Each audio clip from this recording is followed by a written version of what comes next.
passionate instigator and dynamic problem solver, Dr. Kevin Ross Emery, the host of the Dr. Kevin Radio Show, will be taking you outside the box, behind the curtain, and identifying the load of BS we are fed every day. And now, Dr. Kevin. Hello, hello, hello, and welcome to a post-election neutral news with Matt Connerton.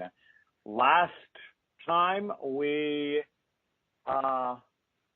did a neutral news, it ended up being a post-wedding catch-up.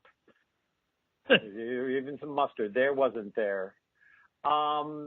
And this time we decided we would do neutral news after the Tuesday election. And of course, neutral news is always done with Matt Connerton from Matt Connerton Unleashed. Matt, I hear you laughing. Are you laughing at me? Actually, I wasn't laughing at all. I'm concerned that you're hallucinating. I'm hallucinating. Are you hallucinating, Dr. Kevin? What am I hallucinating? Hallucinating my laughing. My laughing. Oh, no. I heard you laugh. Are you okay? I heard you. Do you have a head injury? What's going on? What's going on over there? Yeah. Concerned about you. Yeah. Yes. No, you're not going to gaslight me. Well played, sir. What I heard. I know what I heard. So, how are you, Mr. Matthew? I'm doing well. Just got done Matt Connerton Unleashed in the afternoon on WMNH here in Manchester, New Hampshire.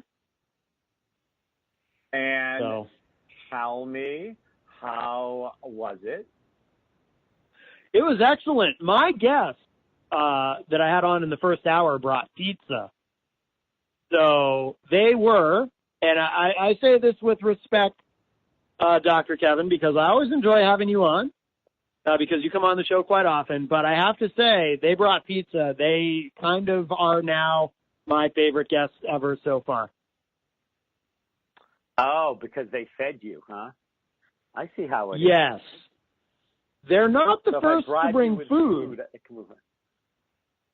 Yeah, they're not the first to bring food, but they are the first to bring pizza, which is my favorite food. So you're one of those people that pizza is a food group? Yes. I don't know if you're aware of this, Dr. Kevin. I don't know if I've told you. I try to share this with as many people as I can so that everyone kind of knows. But it's my stomach's world. You all just live in it. It's your stomach's world and we just all live in it. Okay. Yeah, I don't know if you knew that. And what kind of pizza did they bring you? They brought half pepperoni and half cheese. They brought 3 boxes of it, so I have enough pizza to last me. They didn't know how many people were going to be here, so they brought 3 boxes of pizza. So I have enough pizza to last for literally, a few hours anyway. I can eat a lot of pizza. Okay. So now, let me ask you this question, which is, besides the fact they bribed you, what was their purpose on your show? They are musicians. They have a project called Rock D Love. These two very nice people, Diane and John, and they came on to. We played a few tracks, talked a little music. It was kind of cool to, things have been pretty intense here politically. Of course, we just had the big. Of course, it was election day on Tuesday. Because my taxes. Yep. Whoa, what was that? And I heard an echo or something. And then, so it was kind of nice to have a little bit of a break from that, a little bit of a breather, and just hang out and talk about music. So that was fun. Okay. So now, where are these guys out of? One of them lives in Meredith, New Hampshire, and the other is in Worcester, or however you say it. The city that is spelled Worcester in Massachusetts. So they're New Englanders. Okay. Well, because now Did you mention to them that they should contact me about being on Dragons, Unicorns, and Other Creative Creatures and come on my TV show? I didn't mention that specifically. I did mention that I know of a couple of other shows that they could get on with that in mind, and I'm going to be emailing Diane about that. So I will make sure that she knows. Actually, what I'll probably do is connect the two of you on Facebook. Maybe that's better. But they would be great on that show. Yeah.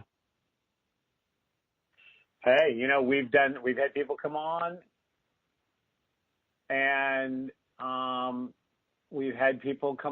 and we have had them play live music and, actually perform 2 or 3 songs, which we then cut into the show. So, hey, would love to have them. Yeah. Yeah, I will let her know that. Yeah, no, I think they would be great. I think you'd really enjoy them. Okay. So you got a chance to take a break. And, that reminds me. Yes. By the way, that reminds me because it just went up on YouTube a little while ago. This week's edition of Queen City Chronicles, guest hosted by Dr. Kevin. Hosted by Dr. Kevin, not co-hosted. John wasn't even there. No, I said guest hosted. Oh, guest hosted. I thought you said co-hosted for some reason. No. Boy, first I hear you laugh, which actually you did laugh, that you were just yanking at me. And then I hear the wrong thing. Boy, I'm not doing well today. Maybe I should go back to bed. What do you think? You want to do the show without me?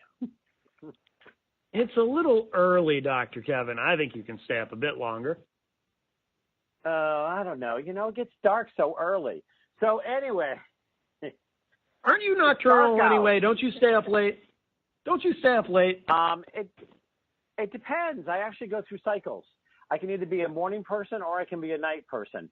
I always say, because my mother is a night person, definitely.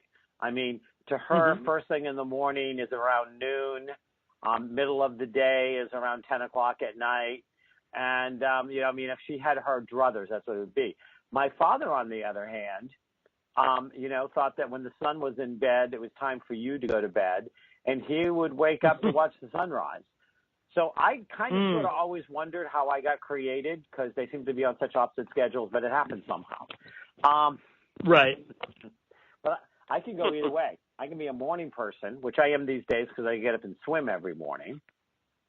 Oh, good for you. And, today was a lazy day. I only did 81 laps, but I did go hiking for 6 miles this afternoon. So, wow. Is that how you lost all that weight? Because when I saw you the other day, you were looking quite svelte. Yes. Not that I am svelte enough yet. I'm getting closer to svelte. Right now, I'm kind of Savel. There's no tilt on it yet. Right. You're sveltish. Yes, that's a good way to put it. I'm sveltish, yes. But not quite there yet. I still have a few more inches to go down. I've gone down. I've gone down 12 to 13 inches on my waist since July. I'd like to lose another 3 or 4 inches, and then I'll be happy. So, first of all, to our listeners who've been listening to the chat between Matt and I, thinking, why did I tune into the Dr. Kevin Show tonight? This is Neutral News. We are going to talk about a number of different things today. I have a couple of places I wish to put Matt on the spot. He did point out, however, that if you want to see the show that I just did as a guest host on Queen City Chronicles, have you talked to John since that happened? Has he had a chance to see it? Has he been pounding his head against the wall saying, what was I thinking? Or did he think he made a good choice by tapping me? Oh, no, I'm sure he thinks he made a good choice. We hadn't really had a chance to discuss it. He was on my show yesterday, but we had to talk to a couple of guests that he brought on. No, I'm sure he was happy with it. And, Jen and I or Jenny, we were watching it in the green room of the station, and we thought it was great. We thought you did a great job. So. Yeah. But, yeah. Well, but you're a natural at that stuff anyway. So. Thank you. You know, and of course, grab Queen City Chronicle to put on Dr. Kevin Network that you have, Dr. Kevin and Friends. There's another show for you. Like, there's not enough shows on my station as it is. How's my station doing? For the listeners out there that don't know, Matt, who is the founder of IPM Nation, has also created a TV or a internet TV station on which I have a channel. Yes. Am I using the right language? Okay. Yes, you are. Yes, you are. So, and people can actually find that at www.ipmnation.com/Dr. Kevin? No. Do you know? Dr. Kevin TV. Dr. Kevin TV. Yes. And, you know, I actually should have had you make it my Dr. Kevin, since that's where I do everything else. But that's beside the point. That's okay. I didn't think that one through. Dr. Kevin and Friends. Oh. So, yeah, and it does. It comes on, even if I turn off the mute button, which I turned on so it wouldn't do that. But it comes on in spite of that. Yeah, so we, independent, provocative, and mobile, IPMNation.com. I like that. Nice job. You got it. So how's Dr. Kevin TV doing anyway? And we'll be right back to hear the answer. A cliffhanger.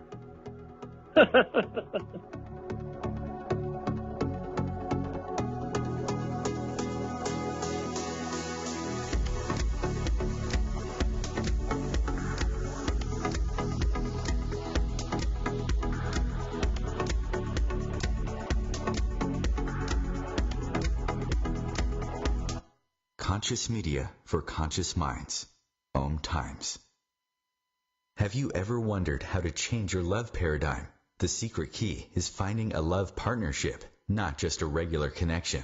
How do you find these? Through conscious relationships. Ascending Hearts Dating is a dating site for people like you that believes in second chances and a different type of spiritual connection. Try Ascending Hearts for free today at ascendinghearts.com and change your love paradigm. Ascending Hearts, the premier dating community for the spiritually awake.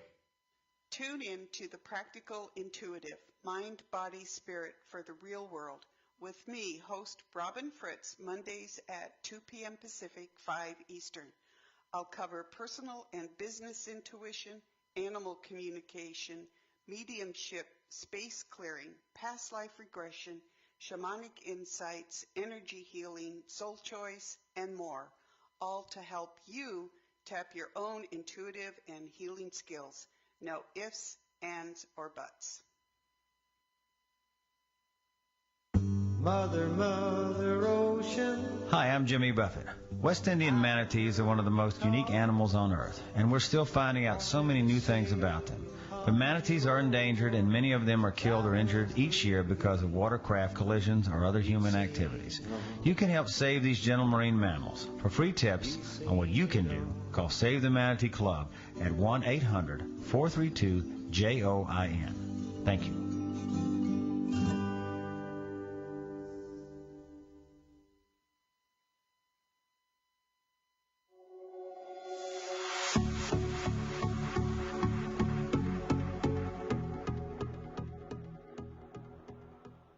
Hello, hello, hello, and welcome back to the Dr. Kevin Show, where we challenge everything and everyone. We're going to do a post-election wrap-up on Neutral News this week with Matt Connerton of Matt Connerton Unleashed, right here on the Dr. Kevin Show.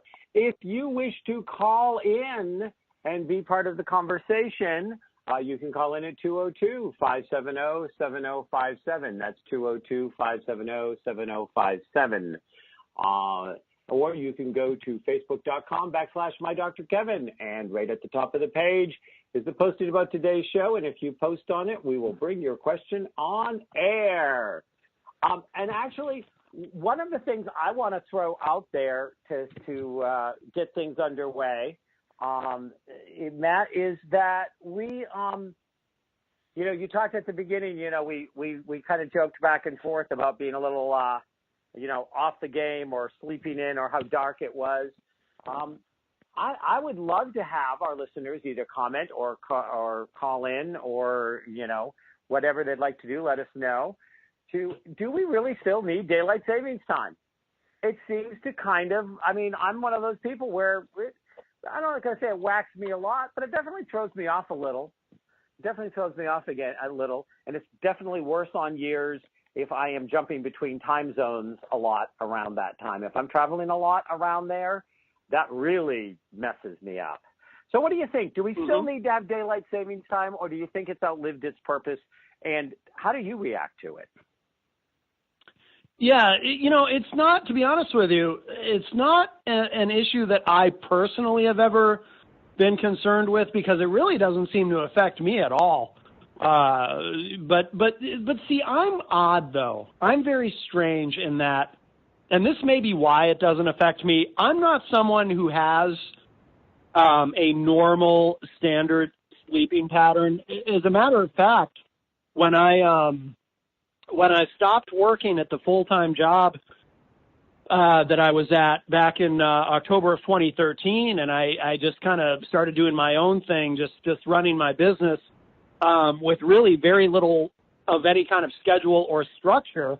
At one point, I found myself wondering if I had that, what do they call it?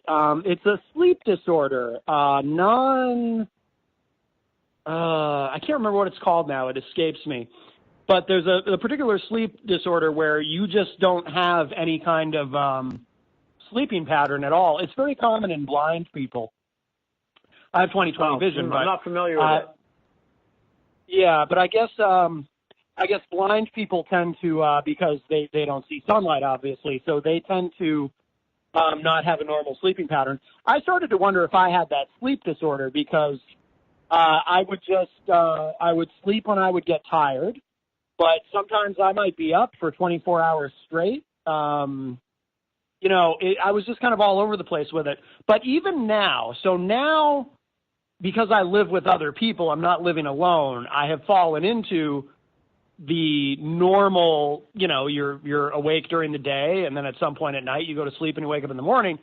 But honestly, there's nights that I'm up till 4 or 5 a.m. on the computer working.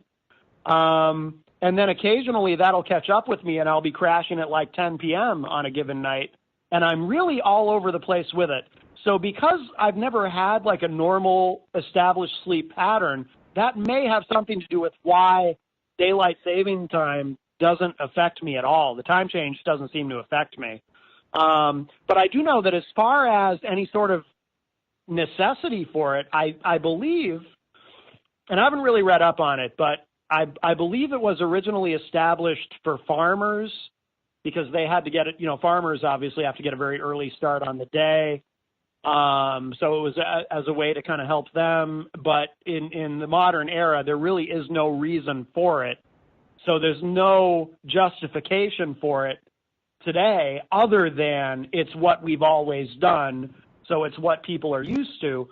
But I also know that apparently, statistically, on the day that you either set the clocks forward or back, depending on fall or spring, I believe there's a higher incidence of heart attacks and other health issues, and a lot of people apparently do really struggle with it, and it can have some very serious consequences for people. So like I said, it's not something I can personally relate to, but I wonder if it is something we should do away with.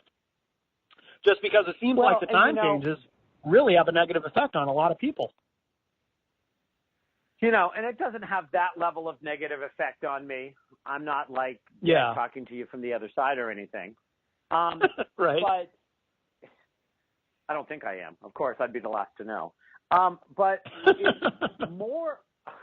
it's more of the fact of when suddenly it just suddenly gets dark so early. My clock goes off of, it must be like 10 o'clock. And I look and it's 8 o'clock. And it's like, yeah. there's just some kind of, and it depends, again, on what your sleep schedule is. And like you, I go through sleep schedules where I'll suddenly get a burst of creativity or things I want to do, and I might work for 24 or 36 hours. I might sleep in the middle of the day. I might be all off. It depends again. Now that I'm married and and have been living with somebody for over a year now, I don't have that freedom either. I mean, Jeff gets up every morning, Monday through Friday, has to be out the door at 8:30 because he does the 9 to 5 thing. Right. So there's, when you live with someone, me. when you live with someone else, you're more apt to fall into that. But yeah, when I was on my own, I was absolutely all over the place. And so, the whole thing about daylight savings time, and again, I would love to hear from our listeners. You can call in 202-570-7057, or you can go to facebook.com/MyDrKevin, and you can post a comment there. We'd love to hear from you and share your thoughts. But, it used to be that it was supposed to also save resources and save money on electricity, and it was supposed to be better for farmers. And really, statistically, it showed it's not better for farmers. It's not better for animals. It actually is more expensive. It doesn't save money at all. It actually costs money. Both directly and indirectly. And that's the stuff that I've read, in the last couple of weeks, because obviously this time of year, as again, it will when they change the clocks in the spring, it becomes a hotbed of conversation. Unfortunately, that hotbed of conversation quickly gets replaced by something else. So oftentimes nothing happens, even if there is what seems to be a majority of people who go, yeah, why are we doing this?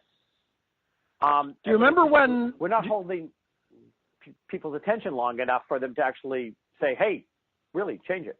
Go ahead. Remember what? Do you remember when it changed? Because a lot of people don't remember this. I've noticed when it comes up in conversation with other people, it's something that's forgotten about. But when George W. Bush was president, I don't remember. I'm pretty sure it was during his first term. I think it was early in his presidency, and I'm not sure what his rationale was. But he actually changed it by executive order. He moved it up 6 weeks. So daylight saving time now actually starts 6 weeks earlier every year than it used to. Yeah. I remember that he did that, but the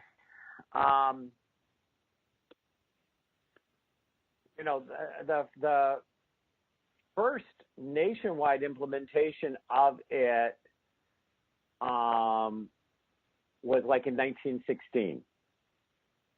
And then there was some shift through World War II, and then he changed it, and I'm not sure why he changed it. But I don't remember any explanation, but it was something he just kind of quietly did by executive order for whatever reason. Yeah. Maybe he just likes it. I don't know. And, and how it affects you also depends on what part of the country you live in. And then, of course, there are states that have opted out of it. Alaska and Hawaii don't have it. I mean, not Alaska, Arizona and Hawaii don't have it at all. Well, you lived in Phoenix.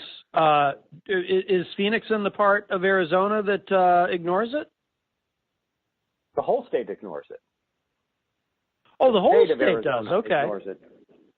Yeah. Oh, so we just never. So the 5.5 years I was in Phoenix, we just never changed anything. The only thing that you had to remember is if you were doing calls, which often I was, to East Coast or West Coast or whatever, you had to remember half the year you were on what the rest of the country saw as Pacific Standard Time, and half the year you were on Mountain.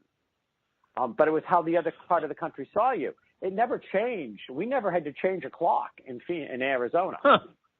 We don't do anything. You guys change, and then we have to adjust in our thinking. And there was the screw ups were, and I remember more than once having screw ups of that. I made an appointment with somebody, like 2 or 3 weeks or a month before that crossed over the daylight savings thing, and then there was always, not always, but oftentimes there was a kerfuffle of when we would actually speak because we were 3 hours different, or we were 2 hours different, and then suddenly we were at the other one. And so, I used to keep a calendar. I used to keep everything in Eastern Standard Time because that's in this country, that's where everybody kind of pegs everything is Eastern Standard Time. Right. But so it is, it is interesting. The truth of it is, whatever purpose it may have served has long since gone away. Yeah. None of the reasons why it started matter anymore, and it causes more problems than good. And so the question is, when are we going to get rid of it? Just probably never. That's all. We will at some point. Okay, so I want to move on to some of the stuff that was going on. I want to talk a little bit until this segment closes into the next segment about what do you think is the fake liberal media correct, and is this a commentary on the Trump presidency that so many Democrats won in so many places, or are they just twisting the truth again because they all hate Donald and the Republicans?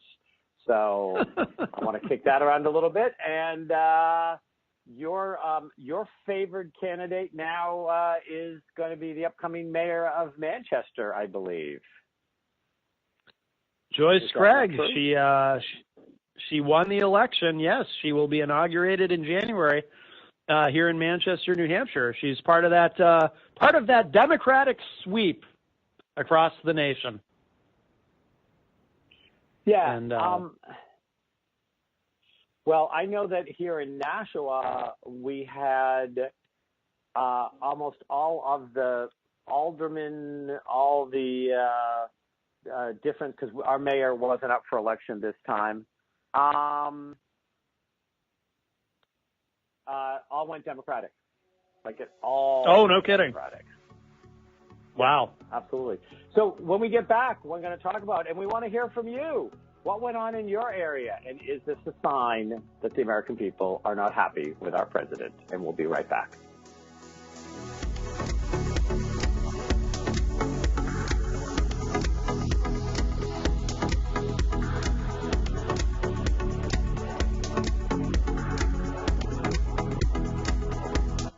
The Real Conscious Connection. OMTimes Radio. IOM FM. The number one reason girls drop out of school in sub-Saharan Africa is lack of access to feminine hygiene products. The Pads for Schoolgirls Project, an outreach of Humanity Healing International, is changing this paradigm by setting up sewing programs at schools, teaching girls a vocational skill, while producing the reusable pads that help keep them attending classes. The girls pay it forward by making and giving pad kits to other girls in need. To learn more, visit humanityhealing.org. Humanity Healing is where your heart is. Hi, I'm Kelly Fox, host and astrologer of The Astrology Show. Each week, I'll give you access to the current transits, which are a valuable tool that provide astrological information to help unlock the potential each of us has. Understanding the stars can help steer us in the right direction to make better informed choices. So if you're wondering what's going to happen in your week ahead, be sure to tune in to The Astrology Show for guidance, Mondays at 9 p.m. Eastern Time. This is why you work so hard to pay the mortgage. Because home is more than four walls and a roof. It's that porch swing and a summer evening. It's everybody over for Sunday dinner, and your family sleeping in their own beds at night. Making Home Affordable is a free government resource that can make paying the mortgage easier. Call 888-995-HOPE or visit makinghomeaffordable.gov. Good night, Mama. This is why. Brought to you by the U.S. Treasury, HUD, and the Ad Council.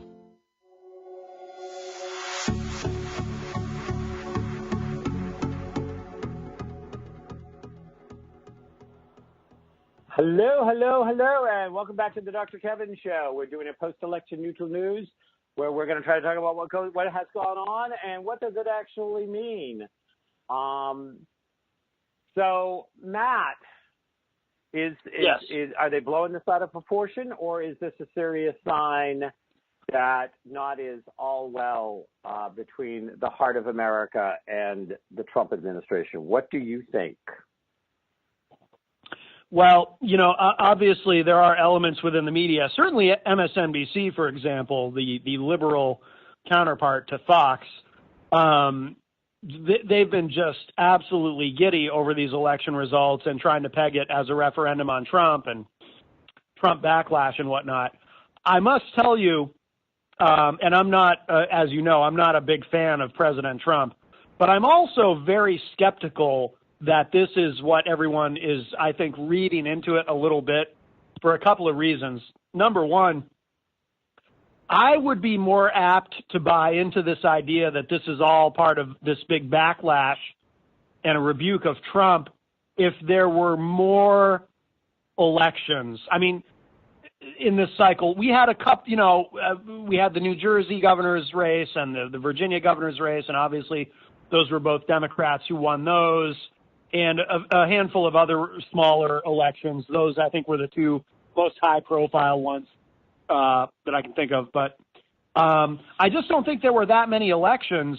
I don't think there were enough to really say, okay, this means that there's this. In other words, I wouldn't call it a Democratic wave, and I wouldn't say it was this grand rebuke against Trump. I just don't think there were enough elections this week to actually really gauge that. And the other thing is, Politico had a piece up today, some new polling data, which shows, not surprising to me, that most Trump voters are still with him. So whatever kind of rebuke this may be against Trump, I'm not saying there isn't an element of that, but I think it's very mild. I don't know what it's going to take to turn Trump voters against him, but I've said right from the beginning, every Trump supporter I know, there's nothing this man can ever do that will disappoint them or annoy them in any way. They think he walks on water. That doesn't mean that Democrats are not sort of trying to mobilize and I mean, you know how it works in politics. I mean, one party, if there's something polarizing going on in one party, it tends to mobilize and energize the other party, and that goes back and forth and whatnot. But some of what I saw in the media in reaction to this election saying, oh, this is, everyone's now turning on Trump, this is a rebuke of Trump, I think is way over the top. And I think the Democrats I think they need to be very careful not to buy into that too much, because then they might get cocky. And they might, like they did in 2016, they got very cocky and look what happened. So I think they need to be very careful with this, and whatever momentum they have coming out of this election, they should try to build on that. But no, I don't see it the way a lot of the media is seeing it. I think it's an overreaction to it. And I tend to agree with you. And one of the reasons I wanted to do this and talk about it on today's show, they did say that there seemed to be, at least in some of these areas, an increase of people getting out to vote. They felt like there were more Democrats who were getting out to vote.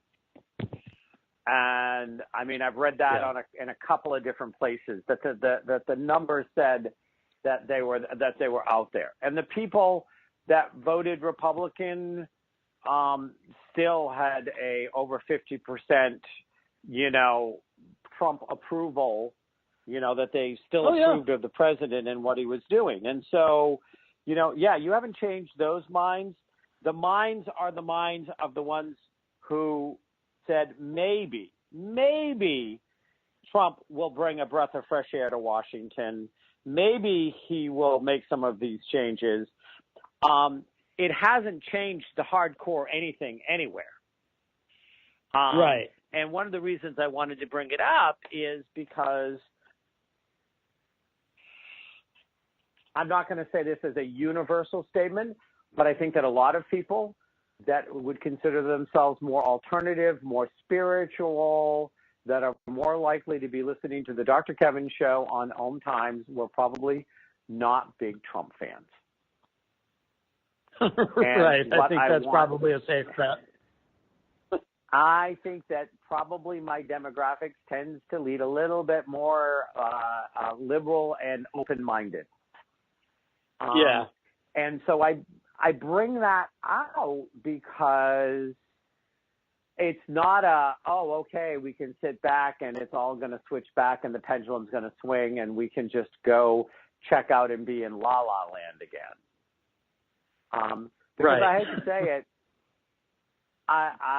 my experience, and my experience is limited to my experience in my life, but I'll be in full-time spiritual business for 28 years coming up in January, and a lot of times it's not uncommon that people that are on the heavens and are all spiritual and talking to the angels on a daily basis aren't registering, or if they're registering, they're not going out to vote.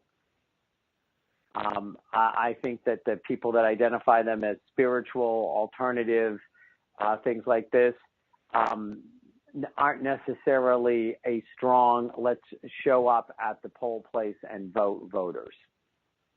Right. So I wanted to have this conversation on this show, and I wanted to have it on this station of OMTimes, which is, it's still about action in the human form. You can send all the Reiki you want to Donald in the White House, and you can do all the kumbaya prayer circles, sitting at it, waving the hands, and I have my drum circle, and I do Reiki, and I do all this stuff. So I'm not sitting here as one of the outsiders making rude comments. I'm one of the insiders making rude comments. But all of the kumbayas in the world, all of the waving hands and joining of Reiki circles and sending of love to the poor misguided president does not make as much change as everybody showing up and going out and voting. Right, of course. No, but on this show, I think we need to remind people of that.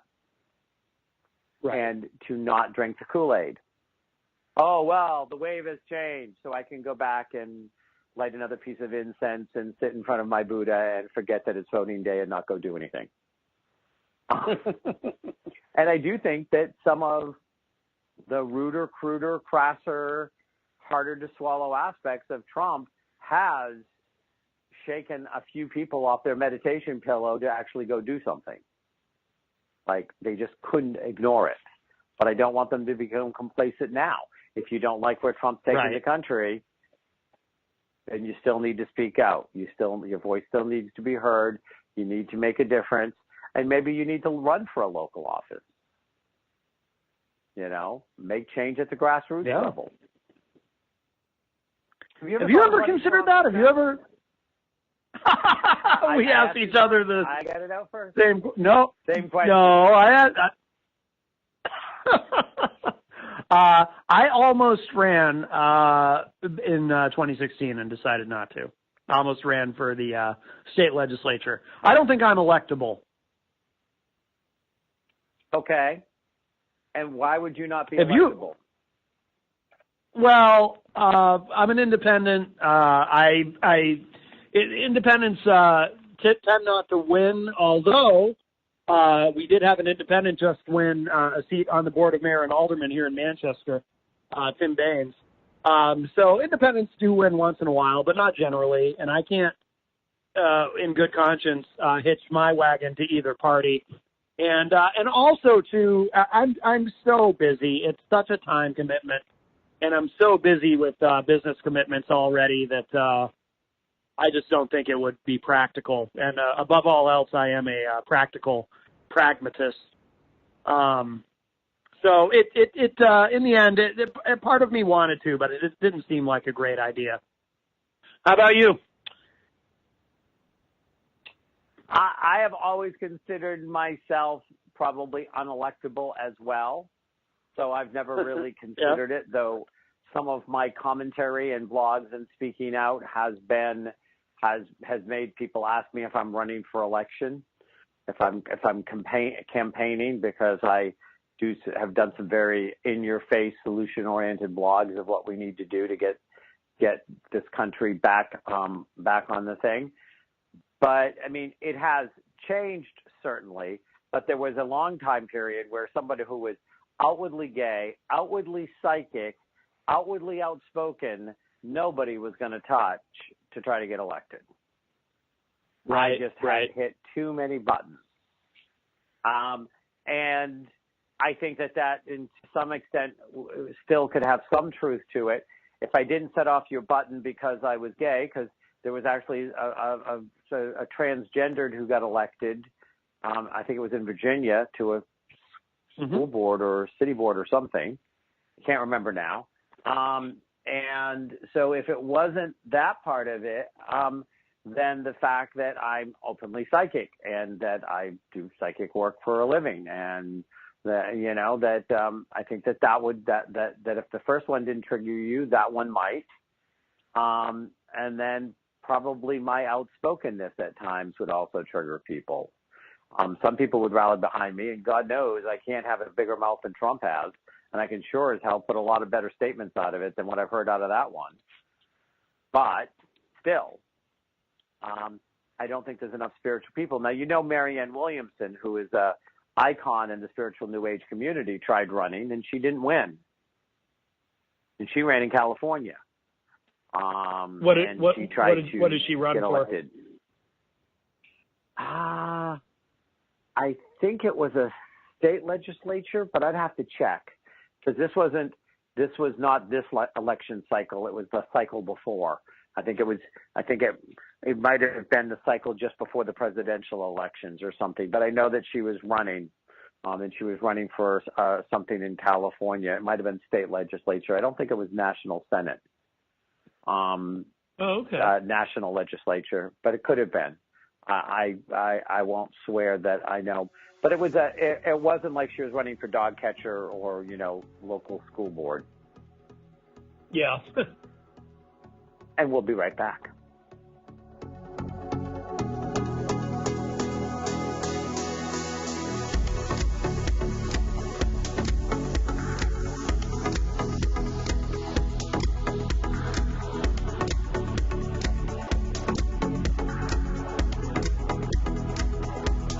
Feed your soul with waves of consciousness on OMTimes Radio. Host your show on IOM FM, the radio network of OMTimes Media, one of the more recognized brand names in the conscious community, and is backed by the extensive marketing reach of OMTimes. Hosting a show on IOM FM immediately connects you with our extensive dedicated community. Eros Evolution is where sexuality and spirituality meets. Join me, clinical sexologist Martha Tara Lee, on Eros Evolution on Thursdays, 4 p.m. Eastern on OMTimes Radio. Every 2 minutes, an American is sexually assaulted. The majority of victims know their attacker. It could be your friend, your neighbor, or someone you met at a party. If you said no, it's rape, and it's a crime. This is Christina Ricci with RAIN. Call the National Sexual Assault Hotline today at 1-800-656-HOPE or visit RAIN.org. That's RAINN.org. Brought to you by RAIN and this station.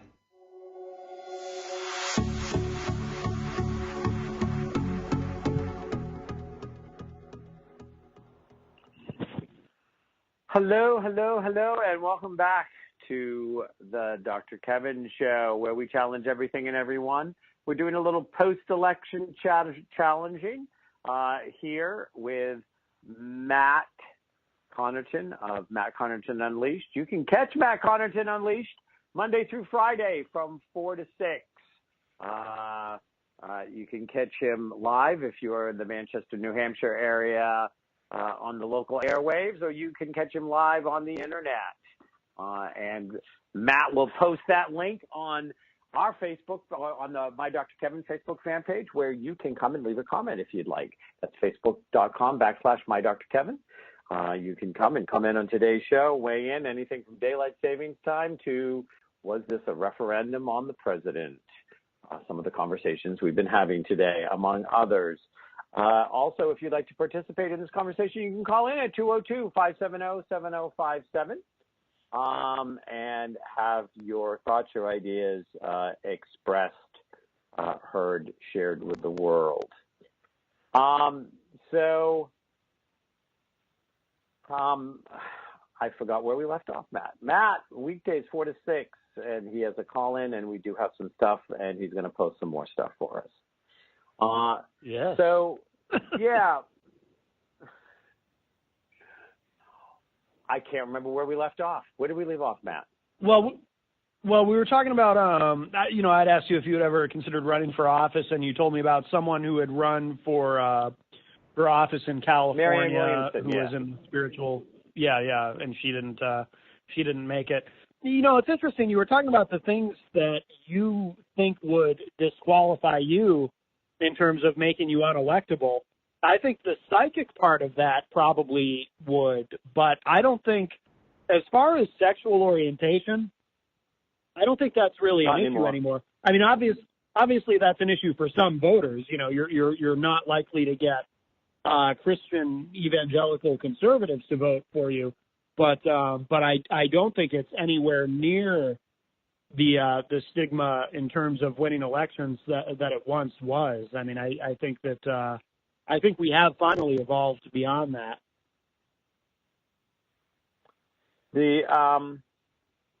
So I just want to clarify that up. Marianne Williamson ran for a seat in the U.S. House of Representatives. She did not win it. She ran it in Southern California. Okay. But so that's why I just wanted to put that out there. And she's a best-selling author, renowned lecturer, spiritual teacher. So, I mean, she the spiritual stuff spook people. Yes, so it does. It does. It spooks people. Even if people aren't living anything that would ever resemble a Christian life, as long as they can call themselves a Christian, they feel comfortable. Well, do you remember, I forget her name now. I'm going to look it up really quick. There was this Tea Party Republican who ran for Congress who she released a campaign ad that said where she said, "I am not a witch." Do you remember this? Because vaguely, she was very accused, vaguely. I'm looking it up right now. Christine O'Donnell. Yeah, she had been accused. She had been accused of being a witch. And she released a campaign ad where she actually looks into the camera and says, "I am not a witch." This was back in 2010. She ran for the Senate seat in Delaware, vacated by Joe Biden when. And she had to fight. And this was someone who she is a conservative evangelical Christian. But just because that accusation was out there, she had to publicly refute it in one of the most unintentionally hilarious campaign ads in the history of. Saturday Night Live couldn't have done it better.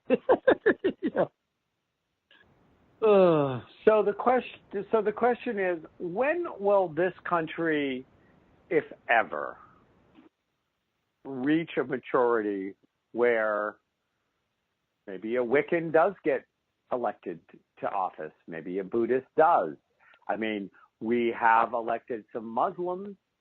God knows we've elected some Jewish people.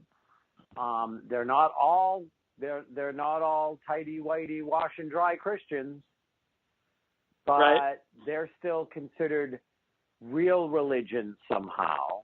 And what does that have to do with it?